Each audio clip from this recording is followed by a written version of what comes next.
I'm Lacey Eads. Thank you for joining us for our next streaming episode in the Friends of Chamber Music Now series.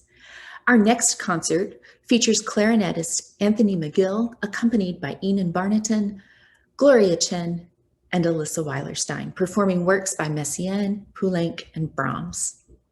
I was fortunate to speak with Anthony about his experiences as a musician and also his outreach work in bringing music education to students in underserved communities. Please enjoy this interview and concert brought to you by the Friends of Chamber Music and our sponsors. Well, thank you so much for joining us today, Anthony. We very much look forward to our streaming program that the Friends will be putting up on our Chamber Music Now website. And so I just have a couple of questions to ask you about your experience as a musician, your experience with the New York Phil.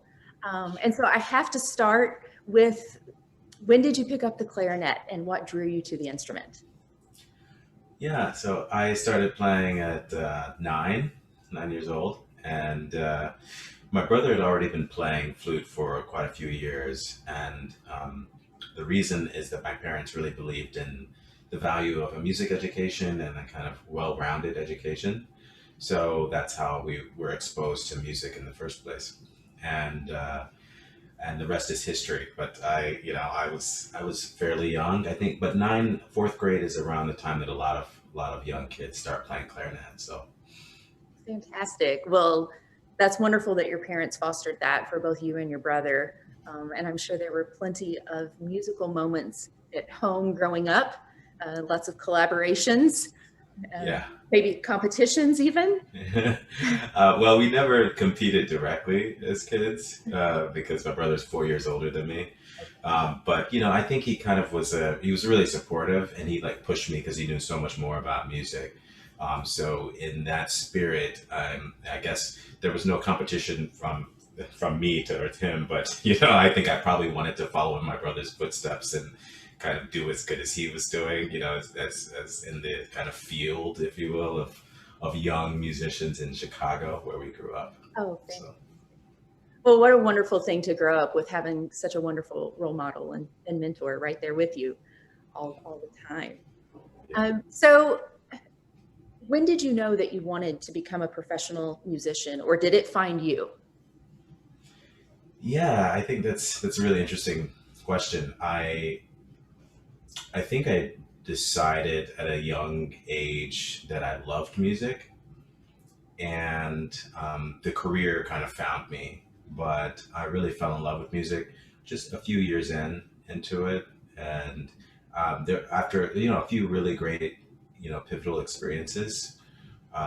One of them was going on an international tour when I was like 11 years old to Japan with my youth orchestra. Yeah, I think when I was maybe I was 12 or something like that. But I was pretty young to be traveling the world with an orchestra. Oh, that's so great. that kind of was like the fun experience, and then from there going to like summer camps and kind of having really amazing experiences with like friends and the people like in music that were into the arts, and that kind of sealed the deal for me as a young person that this was something I wanted to be involved in.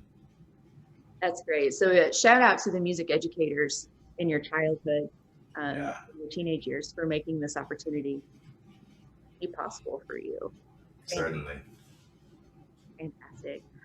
So who would you say then have been some of your biggest influences or mentors? We've talked about your brother already. Have there been any other specific people that have just really stood out to you in your development as a musician? Yeah, certainly. One of them, and my teachers were amazing.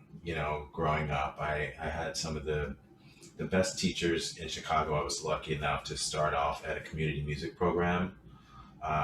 And from there, I was introduced to all kinds of people in the city and the structure. So thanks to all of those mentors and those people that became kind of like my musical family and my extended family. All of those, there of quite a few of those people, but one that comes to mind importantly for me is a man who was not affiliated with those organizations, but who was my earliest musical teacher and role model and conductor. And his name was Barry Elmore. And he was a local music teacher in one of the public schools on the south side of Chicago. And he started a group called the Chicago Teen Ensemble, where he would arrange music and conduct it for this group of about 7 or 8 kids from the neighborhood, all African American kids. And we would go and play performances of um, Bach's music, of Mozart's music, of Duke Ellington arrangements, of a variety of music, all instrumentalists, a random collection of different instruments. And we would play in churches and in gymnasiums and lunchrooms, and we would tour around the neighborhood, around the city. Wow. And these were some of my earliest experiences as being a performer in music, surrounded by kids that looked like me and had similar backgrounds, and so it gave me a sense of belonging and normalcy and acceptance that I think really helped shift how I thought about music in my life as a young person, and obviously what I could see myself doing with music as an adult. Wow. That's really fantastic. So you just to have that opportunity to see not only what music can do for you, but what it can do for your community and those around you. What a wonderful opportunity. I'm so glad you shared that with us. Yeah. Fantastic. So we've talked about your mentors, and you teach right now. Is that correct? Yes. Yes. So how do you feel those two interact with each other? How does your role as a teacher influence you as a performer, and vice versa? Yeah, I think the great thing about teaching is that you have to learn to listen. You have to learn to think. You have to learn to, while you're playing, you have to learn to kind of articulate what you want to say about music and how to become a better artist and a musician to someone else who's a youngster. Um, so I have mostly college age students, but at a program that I direct in New York at through the Juilliard School, I also have 2 young students, um, 2 young ladies. One is 11 and the other is like 15. And so you really understand while teaching, like the value of what you're trying to say and how you say it and how that can change an approach, how it can shape a young person's view of the world, how they see music and how they perform music and what meaning it has in their life. And then you basically absorb that and you translate it into what you're doing when you're performing and what your values are as a musician and an artist on when you're on stage. So you're also you're learning the same things that you're teaching, kind of. So it's a really wonderful thing that I'm so glad I dedicated a lot of my life to, because I was lucky enough to have such great instruction and mentorship as a young person growing up, that to be able to do that and share that with the younger generation is something that I really value. Wonder, and I am sure they feel very fortunate to get to have you in their lives. So what I a hope so. great opportunity for them. And I love how you mentioned that you learn how to articulate and you learn how to tell a story. And I think that's something that can definitely be heard in your music, and something that I think our viewers are going to really enjoy when they watch your performance that we start streaming. So Thank you. you can really perceive that depth in music. Thanks. So as you're going and learning new pieces, as musicians, we all have our own strategies. What is kind of your go-to formula, or do you have different approaches for different types of music? Yeah, I think I have different approaches for different pieces at different times in my life and how I go about doing that.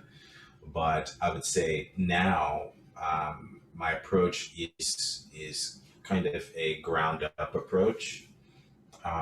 which is to get the basic things in order. So that means let's look at the notes, the rhythm, all of the fundamental things that just you need to know right away in order to like communicate the piece, right? Um, and then beyond that, I like to listen if there is a recording of the piece, if it's like an old classic or something like that, and not a piece that hasn't been done before. I do like to listen and absorb a lot, and I've always done that, and that's something that it's really really important for me as far as learning the possibility of the piece, like what possibilities I have as a musician to kind of stretch the boundaries or to absorb what exists. And then beyond that, I just spend time with it. I get to know it, and I listen to the piece while playing it, so it speaks to me, and then I know how to communicate it out to an audience, if that makes sense. Like I kind of I'm the performer, but I'm also the listener as well at the same time. And so you get better at understanding a piece of music that way, by listening to the harmonies and listening to the colors. So you can shift how you change your dynamics or your tone or maybe even your tempo a little bit, based on what the music is telling you to do. That is really great. And it's interesting too, how then we, as your audience, we can absorb that and see what you have given to us on the other end. So thank you for sharing those behind the scenes aspects to what we're about to see in your performance a little later on. So you are the principal clarinetist for the New York Philharmonic. Can you tell us, let's go back to pre-pandemic times. Can you share with us what the day in the life of a musician in the New York Philharmonic, what is that like? Sure. So we have rehearsals almost every day during the week. Normal times we have sometimes up to 4 concerts a week, average 3 concerts a week. And so starting on either Monday or Tuesday, we'll have rehearsal in the morning at 10 a.m. when we rehearse for like 2 to 3 hours. And some days that's longer. We have like a kind of, we call it a double day of rehearsals. Um, and and in between that, so we rehearse with the conductor of the week. So sometimes it's our music director, sometimes it's a guest conductor. Um, and then come Thursday, we'll have a dress rehearsal in the morning, and performance at night, 7:30, 8 o'clock. And in between there, of course, I'm teaching across the street at Juilliard from Lincoln Center, and I have students in Philadelphia at the Curtis Institute of Music as well. And so that's what it is. It's like music all day long, basically. And if I have a chance, there's some time to practice in there and do other things. But yeah, that's the kind of the general schedule. Right. Wow. So music everywhere. So in your free time, do you still find yourself listening to music just for fun? We listen to music around the house a lot, but I also enjoy listening to non-classical music a lot.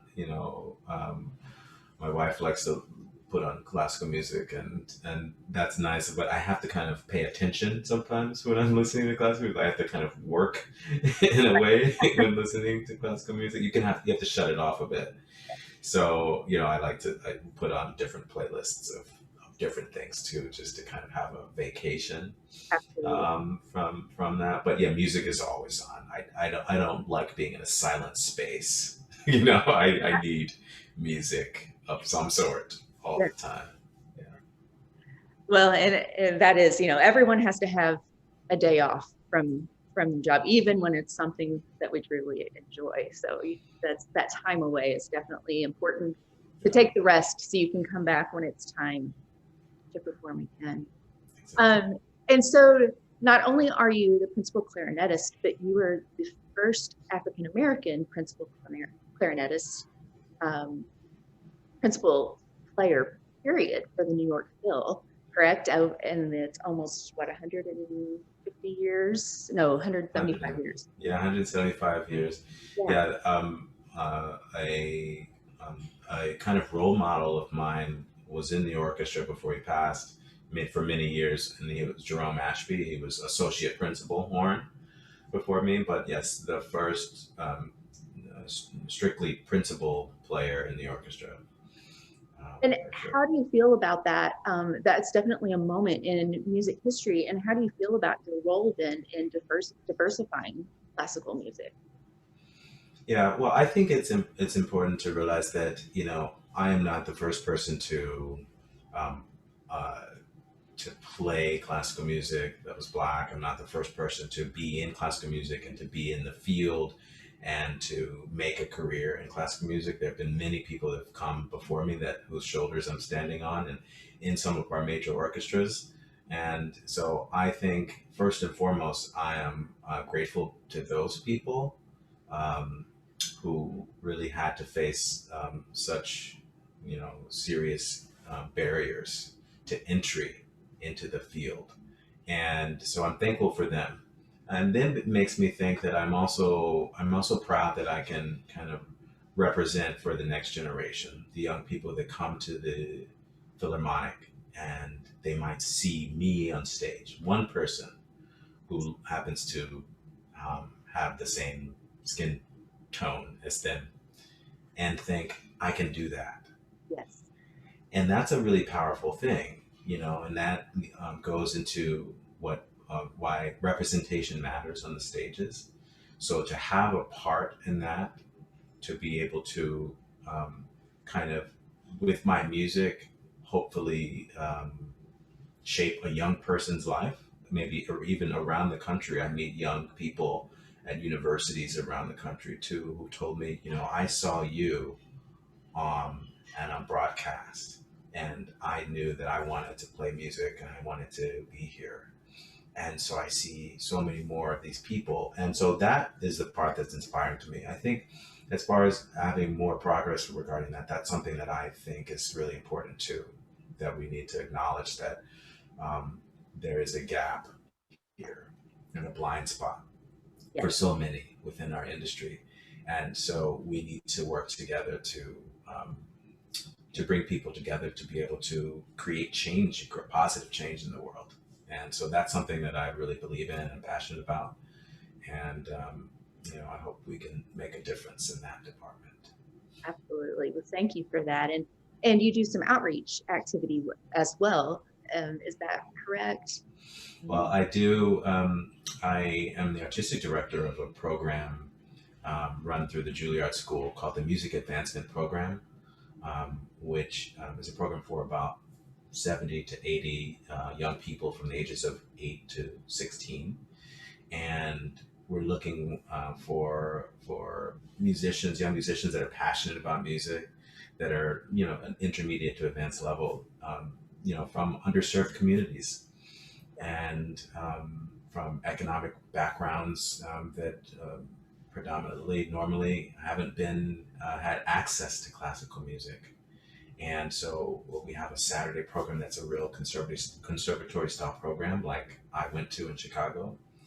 And so it's about inclusivity, it's about diversity, and it's about musical excellence and love and passion. And it's also about, we train them to become great citizens of the world, like you said, kind of understanding their role as young musicians in their communities and how they can shape the world in a positive way through music and through intense training in music. Mhm. So it's something that I really love, and I'm on the board of a program called the Harmony Program in New York, which provides music lessons every day to students, hundreds of students in the New York system. So, this is something that I really believe in. It changed my life. It gave me access to opportunity, um, and a life I could have never dreamed of. So it's something I really love and I care about. Oh, that is so fantastic and exciting to think about the possibilities that you're making available for our next generation of musicians, and what they're going to take from what they've learned from you and those that you work with and run with it, and we'll see what's going to happen in the next generation.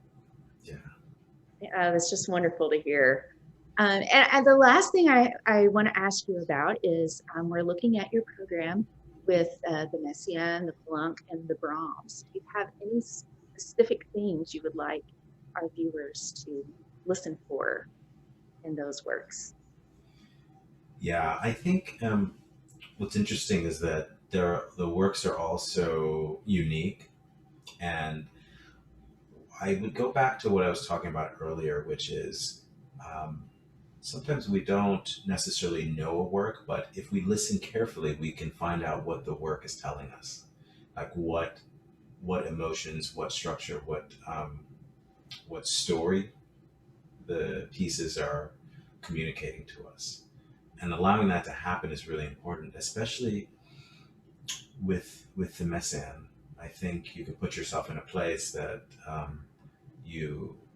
the story tells itself. The music shapes that story, that narrative, and so you can hear the depths of the struggle. You can hear the depths of the pain in the music. You can also hear happiness and birds, and you can hear all those things. In the POULENC, I think you can just hear this the great energy behind it, the kind of sadness in some of the movements, and yet the fiery virtuosity of some of the character of the clarinet and the piano together, and that communication between the musicians, and also just it being kind of chamber music. The concept of this is like communication, of community, of that sort of collective energy coming together to communicate real human emotion is something that you definitely hear, of course, in all of the pieces, but in the Brahms, you hear something really special happening.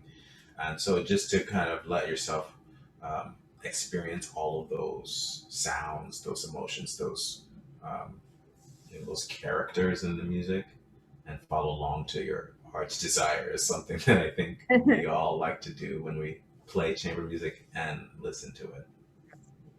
Yes. Well, thank you so much for your time today, and for sharing all of these details about your experiences as a musician, and what you're doing for the next generation of musicians.